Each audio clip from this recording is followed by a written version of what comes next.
Fala meu povo, eu sou o DC Oliveira do Futuro. Sejam todos bem-vindos a mais um vídeo aqui no canal. Deixe o seu like e inscreva-se no canal se ainda não for inscrito.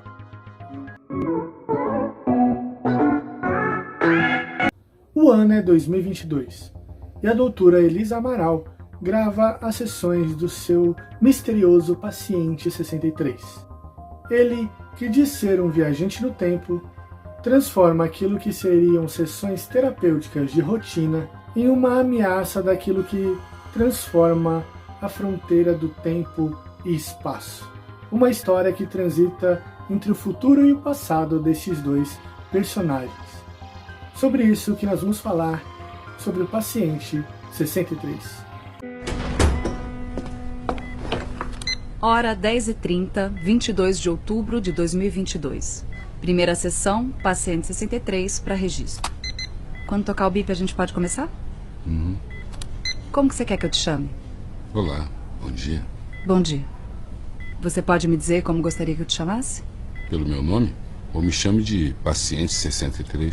O Spotify, que já é uma plataforma muito conhecida aqui no nosso país, lançou no dia 22 de julho a audiosérie Paciente 63. Cheia de mistérios eletrizantes, a produção, que conta com o Seu Jorge, já conhecido pela sua voz inigualável, também tem a presença marcante da atriz e protagonista Mel Lisboa. A audiosérie explora vários pontos interessantes da ficção científica, falando sobre viagem no tempo, futuro distópicos e uma reflexão profunda do nosso presente através de um futuro possível e alguns diriam até que bem provável. Logo de cara, na primeira sessão, quando a doutora Elisa conhece o então paciente 63, ela percebe que o seu maior trabalho não vai ser fazer com que ele acredite que ele não vem do futuro, já que o personagem tem uma convicção e uma história muito bem elaborada da sua origem e de todo o contexto que o fez chegar até aquele momento. O paciente 63, o personagem do Seu Jorge, é diagnosticado a princípio como psicose paranoide, também conhecida como esquizofrenia paranoide. Pela comunidade médica de pesquisa, essa condição foi descoberta no século XIX pelo psiquiatra alemão Dr. Emil Kraepelin, que era o então diretor técnico da Universidade da Estônia. No caso do específico então paciente 63, essa condição é determinada também por conta das suas variações de localização, de tempo, espaço, ou seja, alucinações constantes. Ficha de admissão. Paciente de nome desconhecido. Número da ficha clínica, 63. Diagnóstico. Psicose paranoide. Apresenta ideações e pensamentos delirantes. Seu delírio principal gira em torno da ideia de ter vindo do futuro. Doutora Elisa Amaral. Outra temática muito bem explorada na audiosérie são alusões a De Volta para o Futuro e Interestelar. Dessa maneira, a audiosérie consegue também explorar contextos de viagem no tempo que são muito complexos, ainda mais quando a gente não tem essa condição do vídeo, a gente só está escutando o tempo todo a história e ela consegue ser muito precisa em cada detalhe que a gente precisa entender para concluir ali o que a história quer passar a cada um dos seus espectadores. Outra coisa que fica bem clara logo nessa primeira sessão é que não é o objetivo do paciente 63 fazer com que a doutora ela consiga entender o objetivo dele. Ele não está nem um pouco preocupado com que ela realmente acredite na história dele. Esse é um outro ponto que fica bem claro. Ele diz, ele deixa transparecer que ela vai acreditar nele, é só uma questão de tempo. Logo depois de passar o susto, o choque dessa primeira sessão, de toda essa maluquice de viagem no tempo, a doutora Elisa volta então para a segunda sessão com o paciente 63, o Sr. Pedro Reuters. Me diz o seu nome e a sua idade. Eu me chamo Pedro Reuter. Eu tenho 39 anos. Me diz, por favor, para o registro, de onde você vem. Venho do ano de 2062. Ano de 2062.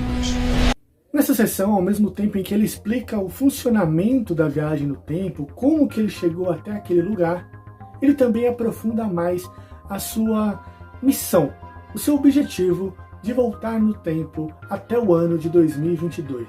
E é nesse momento que ele deixa claro que o seu objetivo é salvar o mundo, salvar toda a humanidade. Mas salvar a humanidade do quê? De quem? Quando? O que ele estava ali para dizer ou para salvar toda a humanidade? Um momento que chama a atenção nessa segunda parte, nesse segundo encontro dos personagens, é que o Sr. Pedro Reuters começa a tomar a iniciativa da conversa. Ele meio que inverte os papéis com a doutora Elisa, querendo ali guiar o assunto para o seu interesse. Obviamente que a doutora Elisa então protesta sobre aquela situação, mas ela é questionada pelo paciente 63, o Sr. Pedro Reuters, se ela costuma ter sonhos. E mais, se ela costuma se lembrar dos seus sonhos. Obviamente que as negativas da doutora Elisa não convencem o paciente 63, que insiste e quase consegue arrancar alguma coisa da doutora. Claro que Freud iria contra esse preceito de negativas sobre sonhos, já que ele dizia que os sonhos nada mais são do que conflitos e desejos reprimidos no fundo de nossas mentes. Ao explicar a sua viagem no tempo, o Sr. Reuters dá uns detalhes muito científicos ao explicar o funcionamento de uma máquina de lasers e como aquilo transforma a gravidade ao seu redor, fazendo com que seja possível a viagem no tempo. Se não bastasse essa questão científica tão sistemática sobre como viajar no tempo, ele ainda deixa escapar que o pessoal que foi para a colônia em Marte não pensa de maneira nenhuma em voltar para a Terra. Um viajante no tempo. Lasers. Conjunto de lasers. Uma máquina do tempo baseada num feixe de luz circulante. Na terceira sessão, no terceiro encontro com o paciente 63, a doutora Elisa tem revelações assustadoras sobre um possível vírus mortal, uma nova pandemia entre as pandemias, um paciente zero que será capaz de destruir toda a humanidade e uma sombria descrição de um futuro devastador que deve ser evitado, custe o que custar. No segundo episódio, na segunda sessão, o Sr. Pedro Reuters deu uma lição para casa para a doutora Elisa, para que ela imaginasse e concebesse a ideia de que uma versão dela vivesse no passado e que essa visão, que essa versão dela, então lhe desse conselhos sobre o que ainda estaria por vir. Tudo isso, segundo o Sr. Reuters, aconteceria dentro dos sonhos da doutora Elisa, como se ela visse ela mesma no passado e essa pessoa que já fosse mais experiente, eu acho que seria o futuro, mas ele deixou claro que seria o passado, então daria um conselho para ela, para que ela pudesse tomar um rumo, tomar uma direção. Ainda no segundo episódio, ele comentou com ela sobre os futuros distópicos e como as pessoas imaginam que será ou que vai acontecer no fim do mundo. E ele deixa claro que da onde ele veio não existe futuro, não existe uma projeção, porque aquilo sim é o fim de mundo. Segundo o Sr. Reuters, o mundo acabaria com o desgaste progressivo da espécie. Segundo ele, uma pandemia, uma cepa transformada, chegou até o ano de 1962. E o único jeito deles evitarem isso é eliminando o vírus no paciente zero.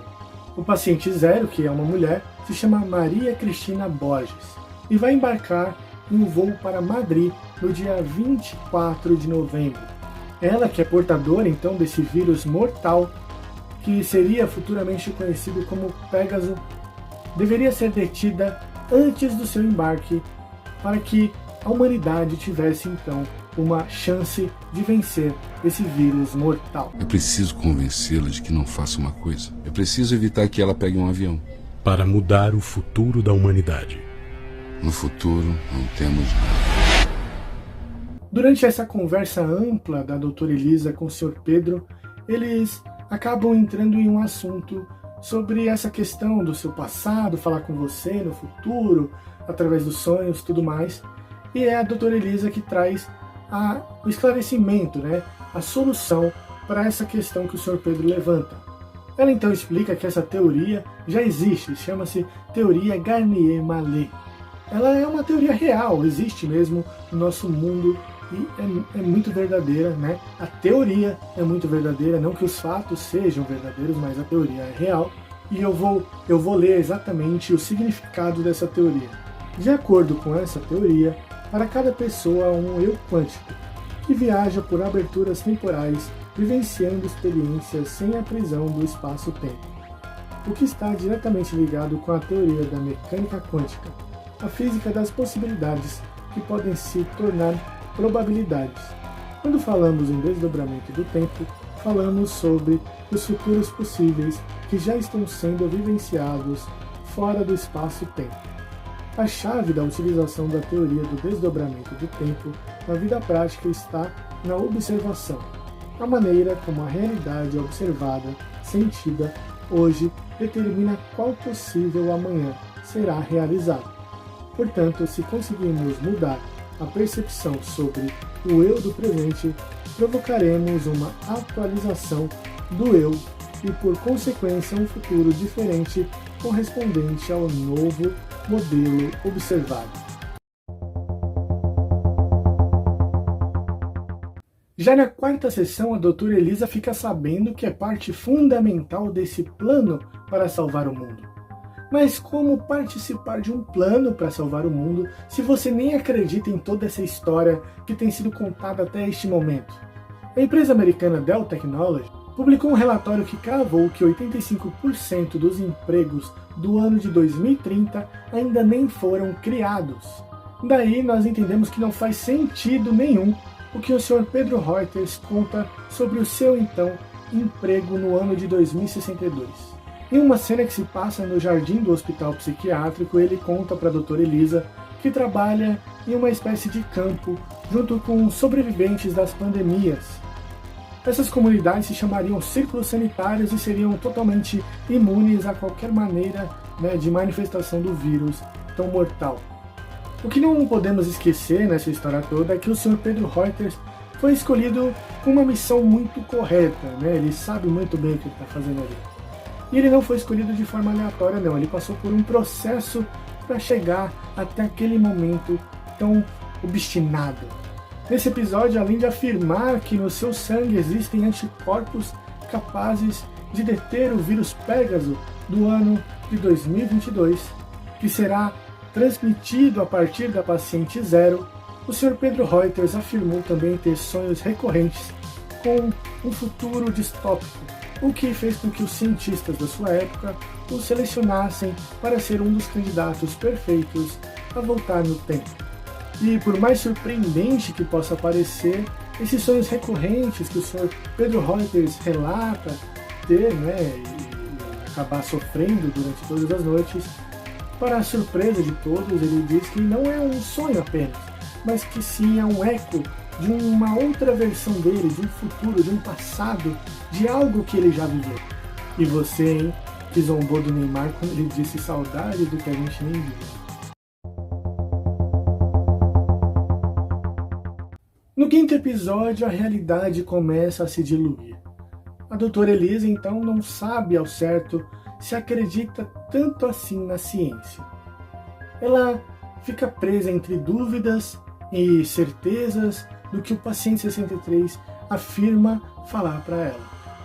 Ela que tinha pedido para que os enfermeiros o levassem e sedassem após ele afirmar que evitaria de qualquer maneira que a senhora Maria Cristina Borges embarcasse naquele voo para Madrid.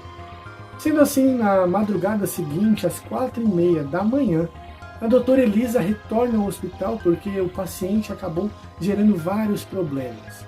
Ele então foi sedado novamente com uma carga ainda mais alta de remédios. Os enfermeiros relataram que ele tentou fugir e por isso ele foi contido e amarrado para que não se machucasse ou machucasse alguém nessa tentativa absurda de fuga. Então a enfermeira que relata tudo isso que aconteceu fala também que foi o Sr. Pedro que pediu para que fosse chamada então a doutora Elisa para que eles pudessem então conversar.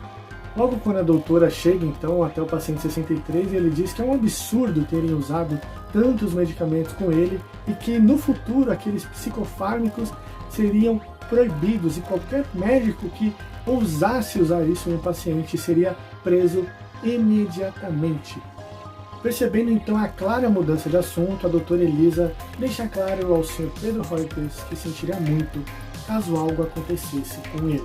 Surge nesse momento a primeira demonstração amorosa da série, já que a doutora Elisa deixa claro que sentiria muito caso acontecesse alguma coisa, mas quando o Sr. Pedro dá uma invertida nela, ela diz que não sente nenhuma maneira de atração por ele. Imagina, isso é uma preocupação totalmente normal da minha parte.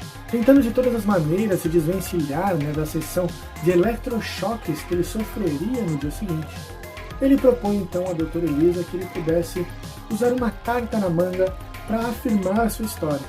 Seria essa uma prova irrefutável, como ele mesmo diz.